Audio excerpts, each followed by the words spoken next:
السلام عليكم ورحمة الله وبركاته.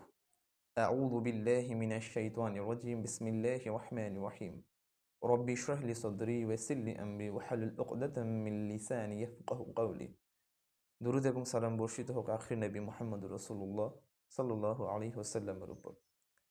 আজকে আমি আপনাদের সামনে আল্লাহ রাসূল সাল্লাল্লাহু আলাইহি ওয়াসাল্লামের কিছু উপদেশ উপস্থাপন করার চেষ্টা করব।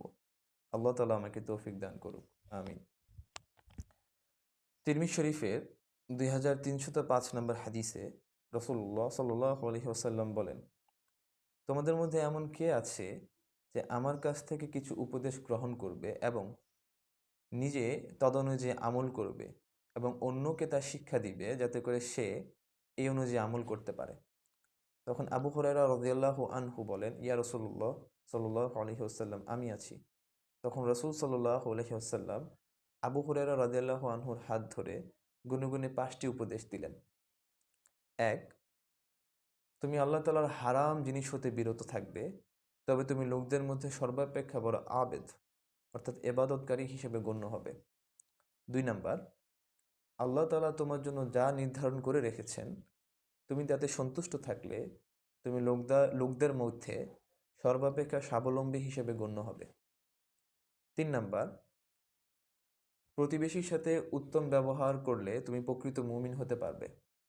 4 নাম্বার, তুমি ততক্ষণ পর্যন্ত প্রকৃত মুসলমান হতে পারবে না যতক্ষণ পর্যন্ত না তুমি নিজের জন্য যা পছন্দ করো ঠিক তা তোমার ভাইয়ের জন্য পছন্দ করো। 5 নাম্বার, তুমি অধিক হাসা হতে বিরত থাকো, কেননা অধিক হাসা অন্তরকে মৃত করে দেয়। এবার আসুন এই 5টি উপদেশকে আমরা একটু ব্যাখ্যা করার চেষ্টা করি। 1 নম্বর উপদেশে রাসূল সাল্লাল্লাহু আলাইহি ওয়াসাল্লাম বলেছেন, তুমি আল্লাহর হারামকৃত বিষয়সমূহ হতে বিরত থাকলে লোকদের মধ্যে সর্বাপেক্ষা বড় আবেদ অর্থাৎ ইবাদতকারী হিসেবে গণ্য হবে। এর প্রেক্ষিতে আমরা একটা হাদিস আনতে পারি যে কিভাবে আমরা হারাম কাজ থেকে বিরত থাকব। রাসূল সাল্লাল্লাহু আলাইহি ওয়াসাল্লাম বলেন, বুখারী শরীফের হাদিস, হাদিস নম্বর 52, হালালও স্পষ্ট এবং হারামও স্পষ্ট, তবে এই দুইয়ের মধ্যে রয়েছে অসংখ্য সন্দেহযুক্ত বিষয়। যে ব্যক্তি এই সকল সন্দেহযুক্ত বিষয় থেকে বেঁচে থাকবে সে তার দ্বীন এবং মর্যাদা রক্ষা করবে। আর যে ব্যক্তি এ সকল সন্দেহযুক্ত বিষয়ে লিপ্ত হবে তার উদাহরণ হচ্ছে ওই রাখাল বালকের মতো যে কিনা একটি বাদশাহের সংরক্ষিত এলাকার আশেপাশে তার পশুপালকে চড়ায় এবং যে কোনো মুহূর্তে তার পশুপাল ওই বাদশাহের সংরক্ষিত এলাকায় প্রবেশ করতে পারে। 2 নম্বর উপদেশ, যেখানে রাসূল সাল্লাল্লাহু আলাইহি সাল্লাম বলেন যে আল্লাহ তাআলা তোমার জন্য যা নির্ধারণ করে রেখেছেন তুমি যদি তাতে সন্তুষ্ট থাকতে পারো তবে তুমি লোকদের মধ্যে সবচেয়ে স্বাবলম্বী হিসেবে গণ্য হবে। এখন আল্লাহ তাআলা কোরআন মাজিদে বলেন, সূরা আনকাবুত কোরআন মাজিদের 29 নম্বর সূরার 62 নম্বর আয়াতে, আল্লাহু ইয়াবসিতুর রিজকা লিমান ইয়াশাউ মিন ইবাদিহি ওয়া ইয়াকদিরু লাহ ইন্নাল্লাহা ইন্নাল্লাহা বিকুল্লি বিকুল্লি শাইইন শাইইন আলীম। আলীম। অর্থাৎ আল্লাহ তাআলা যার ইচ্ছা তার রিজিক প্রশস্ত করেন, যার ইচ্ছা তার রিজিক সংকুচিত করেন। নিশ্চয়ই আল্লাহ তাআলা সব কিছু জানেন। অর্থাৎ আল্লাহ তাআলা জানেন যে আপনাকে কতটুকু রিজিক দেওয়া লাগবে। তাই আপনার কাছে যা আছে আপনি তাতে সন্তুষ্ট থাকুন, কেননা আপনি যতটুকু পাওয়ার যোগ্য আল্লাহ তাআলা আপনাকে ঠিক ততটুকুই দিয়েছেন। এবং বুখারী শরীফের এক হাদিসে, হাদিস নাম্বার 6490, রাসূলুল্লাহ সাল্লাল্লাহু আলাইহি ওয়াসাল্লাম বলেন যে তোমার দৃষ্টি যদি এমন কোনো ব্যক্তির দিকে পড়ে যাকে তোমার থেকে বেশি মর্যাদা এবং সম্পদ দেওয়া হয়েছে তবে তুমি এমন ব্যক্তির দিকে তাকাও যে তোমার থেকে নিম্ন স্তরে অবস্থান করছে।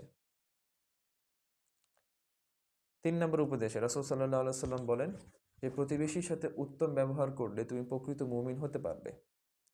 কোরআন মাজিদে আল্লাহ সুবহানাহু ওয়া তাআলা বলেন, সূরা নিসা কোরআন মাজিদের 4 নম্বর সূরার 36 নম্বর আয়াতে, যে তোমরা আল্লাহর ইবাদত করো এবং সদ্ব্যবহার করো তোমাদের মাতা-পিতা, আত্মীয়-স্বজন, নিকট প্রতিবেশী, দূরবর্তী প্রতিবেশী, সঙ্গী সাথী এবং তোমাদের দাস-দাসীদের সাথে, কেননা আল্লাহ তাআলা কোনো দাম্ভিককে পছন্দ করেন না। এবং 4 নম্বর উপদেশে রাসূল সাল্লাল্লাহু আলাইহি ওয়াসাল্লাম বলেন যে তুমি ততক্ষণ পর্যন্ত প্রকৃত মুসলমান হতে পারবে না যতক্ষণ পর্যন্ত না তুমি নিজের জন্য যা পছন্দ করো ঠিক তা তোমার ভাইয়ের জন্য পছন্দ করো। এক্ষেত্রে আমরা একটা হাদিস আনতে পারি, যেখানে রাসূল সাল্লাল্লাহু আলাইহি সাল্লাম বলেন, তিরমিজি শরীফের হাদিস, হাদিস নাম্বার 1930, কোনো ব্যক্তি যদি দুনিয়াতে তার ভাইয়ের কোনো বিপদ দূর করে, তবে আল্লাহ তাআলা আখিরাতে তার বিপদসমূহের থেকে যে কোনো একটি বিপদ দূর করে দিবেন। যে ব্যক্তি দুনিয়াতে তার ভাইয়ের কোনো অভাব দূর করলো, আল্লাহ তাআলা দুনিয়া এবং আখিরাতে তার কাজসমূহকে সহজ করে দিবেন। যে ব্যক্তি দুনিয়াতে তার ভাইয়ের দোষ ত্রুটি গোপন রাখবে, আল্লাহ তাআলা দুনিয়া এবং আখিরাতে তার দোষ ত্রুটি গোপন রাখবেন। আর যে ব্যক্তি যতক্ষণ পর্যন্ত তার ভাইয়ের সাহায্য সহযোগিতায় রত থাকে, আল্লাহ তাআলা ততক্ষণ পর্যন্ত তার সাহায্য সহযোগিতায় নিয়োজিত থাকেন।